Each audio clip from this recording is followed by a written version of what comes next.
முருகப்பெருமான் வந்து காட்சி கொடுத்ததாக, பழனி மலையில் போய் நின்றதாக, எல்லாத்துக்கும் லிங்க். ஒரு பூச நட்சத்திரத்துக்கு தை மாதத்தில் வர பூச நட்சத்திரம் வள்ளலாருடைய மிகப்பெரிய ஒரு விழா இருக்கும். எல்லா பூச நட்சத்திரத்துக்கும் இந்த வள்ளலார் இதில் போனீங்கன்னா அன்னதானம் பண்ணுவாங்க. முருகனையே தெய்வமாக வணங்கினவர் அவர். அதே போல் இந்த தைப்பூச திருநாள் அப்போ திருமணம் தாமதப்படுறவங்க கண்டிப்பாக அந்த தைப்பூசத்தன்னைக்கு முருகருக்கு போய் ஒரு வஸ்திரம் சாத்தி வழிபாடு செய்கிறது சிறப்புகளை ஏற்படுத்தி கொடுக்கும்.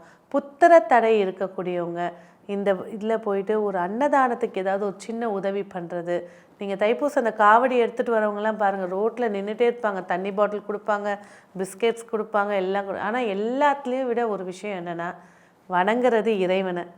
அந்த இடத்துல சண்டைகள், பிரச்சனைகள், மனஸ்தாபங்கள், கோபங்கள் இதெல்லாம் தூக்கி போட்டுட்டு மனசார முருகரை நினச்சிட்டு போகிறது நன்மையை ஏற்படுத்தி கொடுக்கும்.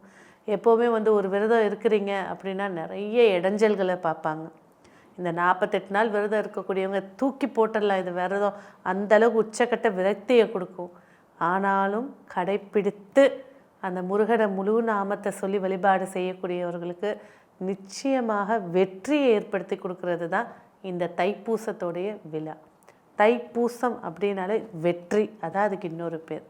ஸோ எல்லாருமே வந்து பார்த்திங்கனாக்கா வீட்டில் முருகபெருமான இந்த தைப்பூசத்தன்னைக்கு தினை மாவு தீபம் ஏற்றி, நெய் தீபம் ஏற்றி, புஷ்பத்தால் அலங்காரம் செஞ்சு வழிபாடு செஞ்சு இந்த முருகருடைய பரிபூர்ண அருள் பெற்று வாழ்க வளமுடன். நன்றி.